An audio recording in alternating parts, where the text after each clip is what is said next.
Hi అందరికీ నమస్తే. మనకి ఈ మధ్య చాలామంది కామెంట్లు చేస్తున్నారండి ఒక ఐటెం చేయమని. పిల్లల కాడి నుంచి పెద్దోళ్ళ వరకు అందరికీ ఎంతో ఇష్టమైనది. ఆడవాళ్ళకి మరీ ముఖ్యంగా అండి. మనం బజార్లో ఆటోలో వెళ్ళినా కారులో వెళ్ళినా రోడ్డు పక్కన చూసి అదిగో ఇదిగో ఇది తిన్నాం బాగుంటుంది అని అంటారనమాట. ఏదో గెస్ చేస్తారా? పానీపూరి. ఈరోజు నేను పానీపూరి చేస్తున్నాను. మీ అందరికీ ఎంతో ఇష్టమైనది. సింపుల్గా నేను మీ అందరూ ఇంట్లో చేసుకునే విధంగా నేను చేసి చూపిస్తా. ఇంటెళ్ళే పాది హ్యాపీగా. ఈ ఐటము ఇది ఇష్టం లేదా అని అనేవాళ్ళు మాత్రం ఉండరు, అవునా కాదా?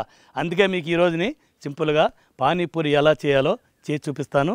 టేస్ట్గా ఉండేటట్టుగా మీరు చేసుకోండి, ఆస్వాదిస్తూ తినండి. బాబా గారికి కామెంట్లు పెట్టండి. ఓకే, ఇంకా ఆలస్యం ఎందుకు, మొదలు పెట్టేద్దాం.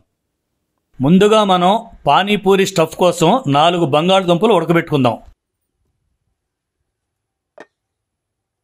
ఈ లోపుగా మనం పూరీ కోసం పిండి నానబెట్టుకుందాం. 2 కప్పుల బొంబాయి రవ్వ తీసుకుంటున్నానండి. ఇందులోకి 4 చెంచాలు గోధుమ పిండి వేసుకుంటున్నాను. రుచికి సరిపడా ఉప్పు వేసుకుంటున్నాను. అలాగే ఒక చిటికెడు సోడా పొడి కూడా వేసుకుంటున్నాను. ఇది ఒక్కసారి చేత్తో కలుపుకొని కొంచెం కొంచెం నీళ్లు పోసుకుంటూ మరీ గట్టిగా కాకుండా మరీ లూజ్గా కాకుండా సాఫ్ట్గా ఉండేట్టుగా కలుపుకొని ఒక పావు గంట 20 నిమిషాల సేపు పక్కన పెట్టుకుందాం.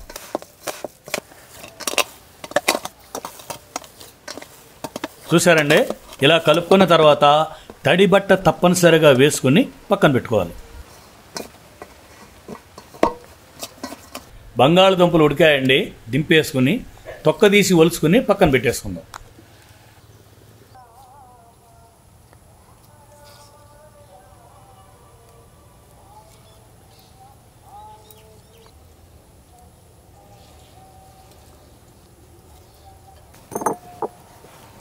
బంగాళదుంపలు తొక్క తీసాం కదండి. నెక్స్ట్ ప్రాసెస్ తెల్ల బఠానీ ఉడకబెట్టుకోవాలన్నమాట. ఇది 4 గంటల సేపు నానబెట్టిన 1 కప్పు తెల్ల బఠానీ అండి. దీన్ని పొయ్యి మీద పెట్టి మెత్తగా అయ్యే వరకు ఉడకబెట్టుకుందాం. బఠానీ ఉడికేలోపు మనం పానీ తయారు చేసుకుందామండి. ఈ పానీకి 1 కప్పు పుదీనా, ఇదే కప్పుతో 2 కప్పులు కొత్తిమీర, అలాగే ఒక 6 పచ్చిమిరపకాయలు, 1 ఇంచి అల్లం, ఈ 4 కలిపి మెత్తగా మిక్సీకి వేసి పక్కన పెట్టుకోవాలి. ఓకే, ఇదిగోండి ఈ విధంగా మనం మిక్సీ పట్టుకోవాలన్నమాట. పెద్ద నిమ్మకాయ సైజ్ అంత చింతపండు అండి. దీన్ని ముందే నానబెట్టుకున్నాం కదా. ఇప్పుడు పులుసు తీసి ఇందులో పోసుకుంటున్నాను. రెండవసారి కూడా నీళ్లు పోసుకొని ఈ చింతపండులో ఉన్న గుజ్జంతా మనం తీసుకునే వరకు అలా పిసుక్కొని నీళ్లు ఇందులోకి వంపుకోవాలి. ఇప్పుడు ఇందులోకి రుచికి సరిపడా ఉప్పు, 1 చెంచా వేయించిన జీలకర్ర పొడి, 1 చెంచా చాట్ మసాలా. ఇప్పుడు దీన్ని ఒక్కసారి ఇలా బాగా కలుపుకొని 1 అర ముక్క నిమ్మకాయ ముక్క కూడా ఆ రసం ఇందులో పిండుకొని బాగా కలుపుకోవాలి. ఇంతేనండి, పానీపూరిలో పానీ రెడీ అయింది. మీరు ఇంట్లోనే చేసుకుంటున్నారు కాబట్టి మీ చిక్కదనానికి సరిపడా నీళ్లు పోసుకుని ఆ నీళ్ళకి సరిపడా ఉప్పు కూడా వేసుకుని ఒకసారి టేస్ట్ చూసుకుని పక్కన పెట్టేసుకోండి. నేనైతే 2 ఉల్లిపాయలు సన్నగా కోసుకుని పక్కన పెట్టుకున్నానండి. ఉల్లిపాయలు కొత్తిమీర మీ ఇష్టం అండి, మీరు ఎంతైనా కోసుకోవచ్చు, మీకు కావాల్సినంత కోసుకొని పక్కన పెట్టుకోవచ్చు. కాకపోతే సన్నగా కోసుకోండి. పానీపూరి స్టఫ్లోకి కానీ లాస్ట్లో నంచుకోవడానికి కానీ ఈ ఉల్లిపాయ కొత్తిమీర బాగా పనికొస్తుంది. అందుకే దీన్ని ఈ విధంగా సన్నగా కోసి పక్కన పెట్టేసుకుందాం. బఠానీ ఉడికిపోయి ఉంటాయండి, చూద్దాం.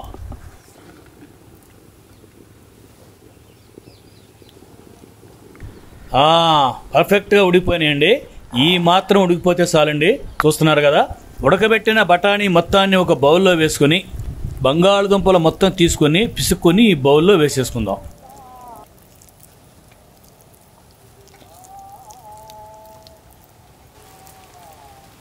ఇందులో కాస్త కొత్తిమీర వేసుకొని 1 చెంచా మిరియాల పొడి, 1 చెంచా ధనియాల పొడి, 1 చెంచా చాట్ మసాలా, 1 చెంచా కారం, రుచికి సరిపడా ఉప్పు కూడా వేసుకుని ఇదంతా బాగా కలుపుకోవాలండి. మరీ మెత్తగా పిసకూడదండి. బఠానీ బంగాళదుంప నవిలేటప్పుడు పంటి కింద పడితే చాలా బాగుంటుంది అనమాట. పానీపూరి స్టఫ్ రెడీ అయిందండి. ఇప్పుడు పూరీలు వేసేసుకుందాం. ఈ పిండిని 2-3 సార్లు బాగా మాలిష్ చేసుకోవాలండి.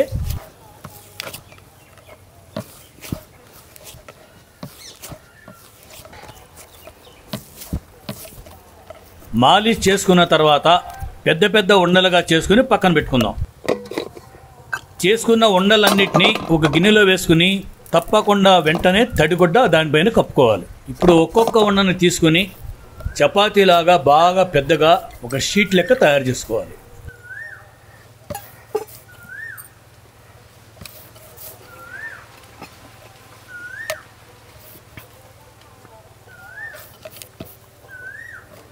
చూస్తున్నారు కదా, షీట్ అనేది ఈ విధంగా పెద్దగా రెడీ చేసుకోవాలి.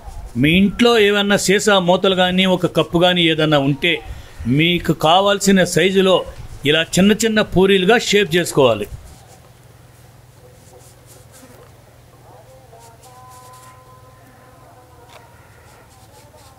చూస్తున్నారు కదా, ఈ విధంగా చేసుకుని మిగిలిన పిండి అంతా తీసుకుని వండ చేసుకుని పక్కన పెట్టుకోవాలి. ఇలా షేప్ చేసుకున్న పూరీలన్నీ వేరే ప్లేట్లో తీసుకుని తప్పకుండా తడి బట్ట కప్పాలి, లేకుంటే ఆరిపోయి పొంగవన్నమాట. ఇదే విధంగా నేను చూపించినట్టుగా అన్ని పూరీలు తయారు చేసుకుని ఒక ప్లేట్లో పెట్టుకుని పైన తడి బట్ట వేసుకోవాలి.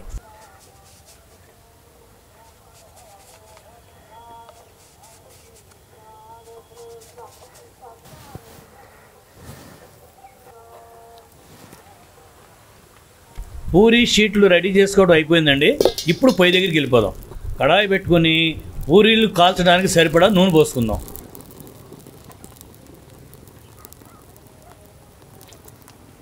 నూనె బాగా వేడెక్కిన తర్వాతే ఒక్కొక్కటిగా పూరీలు వేసుకుందామండి. పూరీ వేసిన తర్వాత ఆ పూరీని పైన ఇలా నొక్కితేనే చక్కగా పూరీ బాగా పొంగుతుంది అన్నమాట.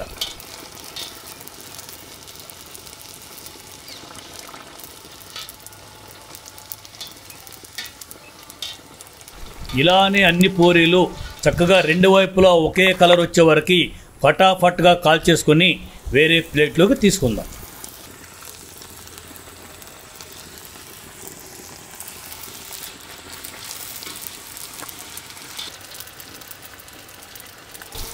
ఈ పానీపూరి చేసుకోవడానికి చాలా ఓపిక కావాలండి. అన్నీ దగ్గర పెట్టుకుని ఓపికతో ఫటాఫట్ ఇదే విధంగా చేసుకోవాలండి. మనం ఎంత టేస్ట్గా ఉందని చెప్పి బాగా తింటామో దాని వెనక కూడా ఇంత శ్రమ ఉంటుంది. దీని మొత్తానికి చేసుకునేటప్పుడు చాలా ఓర్పు కావాలి. ఓకే, ఇలాగే ఒక్కొక్కటిగా పూరీలన్నీ ధనాధన్ కాల్చేసుకుని ఒక ప్లేట్లోకి తీసేసుకుందాం.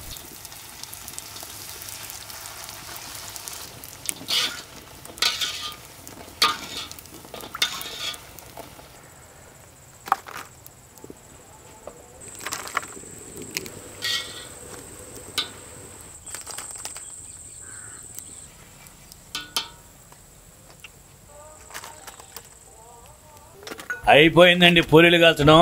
చూసారా ఎలా ఉన్నాయో? హ్యాండ్మేడ్ కదండి, ఒక్కొక్కటి అటు ఇటుగా షేపులు కొంచెం తేడా వస్తాయి, ఏమనుకోవద్దు. అబ్బా, ఇప్పుడు అయిందండి పని. ఇప్పుడు అన్ని పూరీలకి పైన రంధ్రాలు పెట్టేసుకుందామండి. ఇలా రంధ్రాలు పెట్టిన తర్వాత ఒక చిన్న గ్లాసులో పానీ వేసుకుని పక్కన పెట్టుకుందాం. ఏ పానీ పూరీ కా పానీ కిస్ కిస్ కో పసంద్ హై కామెంట్ కరో. అన్ని పూరీలోకి ఆలు స్టఫ్ అనేది పెట్టేసుకుందామండి. ఇంకా నేను ఆగలేకపోతున్నానండి. ఉల్లిపాయలు కూడా పెట్టేసుకుని పానీ పోసేసుకుని ఒక పట్టు పట్టేస్తానండి.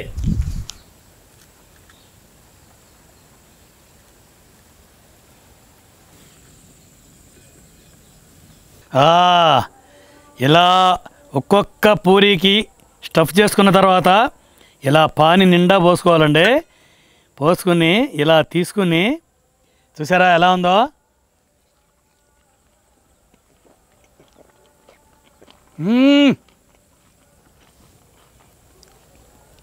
సూపర్. తింటాం మొదలు పెడితే ఎన్ని తింటామో లెక్కే ఉండదు. మీరు అంతే, నేను అంతే. పానీపూరి చూస్తేనే అలా తింటాం మనం. అర్థమైంది కదా? ఎవరైనా అలాగే తింటాం.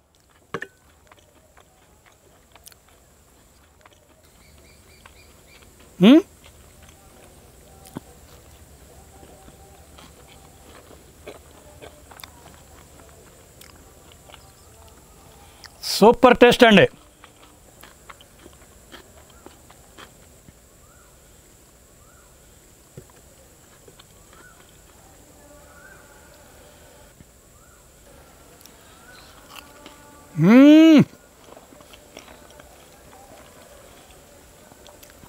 అబ్బాబ్బాబ్బాబ్బా, సూపర్ టేస్ట్ అండి. ఎన్ని తింటామో లెక్కే ఉండదు. ఇవాళ మా పిల్లలకి ఎన్ని ఉంచుతానో కూడా నాకే తెలియదు, అలా తినేస్తా. మంచి రుచి అండి. ఈ పానీ మాత్రం అద్భుతమైన రుచి అండి. లాస్ట్లో గ్లాసులు తాగేయటమే. పానీ మాత్రం సూపర్ టేస్ట్ గురింది.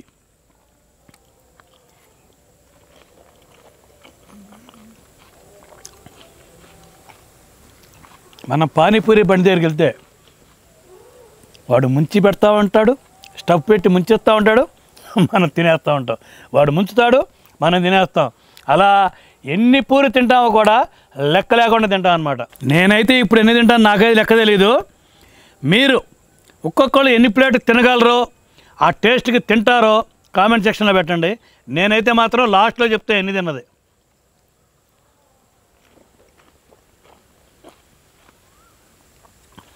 బా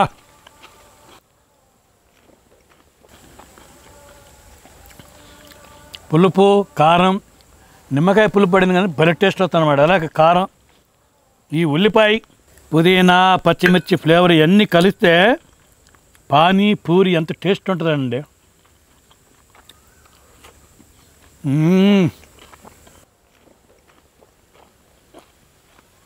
భయ్యా జర ప్యాజ్దాలో ఈ మాట ఎక్కడంటారండి మీరు? ఎవరికైనా సరే హిందీ మామూలుగా రాకపోయినా పానీపూరి బండి దగ్గరికి వెళ్ళి ఇలా పెట్టుకునేటప్పుడు భయ్యా జర ప్యాజ్దాలో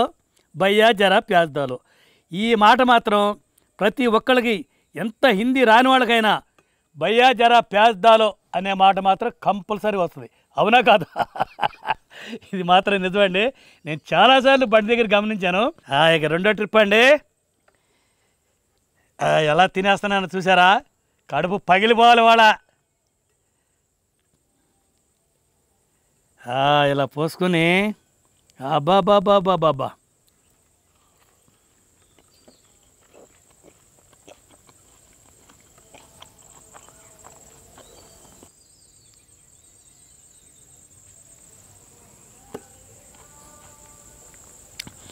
పుల్లగా కారంగా ఉంటుంది కదండి. ఇందులో ఉల్లిపాయలను పంట కింద పడతాయి, బఠానీ పడుద్ది, ఆలుగడ్డ పడుద్ది. ఇవన్నీ మిక్సింగ్ అయ్యి పంట కింద మిషన్ ఆడేసి పెద్ద మిషన్లో పంపిస్తే టేస్ట్ ఎలా ఉంటుంది? సూపర్. పుదీనా, కొత్తిమీర ఇవన్నీ పడతాయి కదండి. అసలు వాటి వల్ల చాలా ఆరోగ్యం అండి ఇది. మీరు తాగితే కడుపులో ఉన్న జీర్ణ వ్యవస్థ మొత్తం ఫాస్ట్గా మిషన్ గిర్ర తిరిగి పనిచేస్తే మిక్సీ లెక్క. దీనిలో అంత పవర్ ఉందన్నమాట. తప్పకుండా మీరు చెప్పవసరలా, ప్రతి ఒక్కరు కంపల్సరీ అడిగి మరీ పోయించుకొని తాగుతారు పానీపూరి దగ్గర. నేను చాలాసార్లు చూసా. అందుకే ఇందులో ప్లేట్లో పడింది కదా, ఇంకొంచెం పోసుకొని మొత్తం తాగేస్తున్నాను. ఓకే,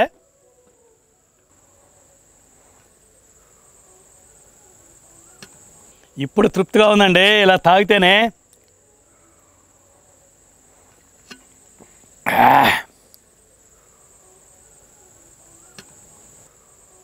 గది చూశారు కదా ఎలా తిన్నానో, ఎలా చేశానో, ఎలా తిన్నానో. మీరు కూడా సింపుల్గా ఇలా ఇంట్లో చేసుకుంటే ఇంటిల్లిపాది హ్యాపీగా తినవచ్చు. పిల్లల దగ్గర నుంచి పళ్ళు లేని ముసలి వరకు కూడా తినవచ్చు. ఇవి అంత టేస్ట్గా ఉంటాయి. మంచి వంటకంతో నెక్స్ట్ వీడియోలో కలుద్దాం. Okay, bye.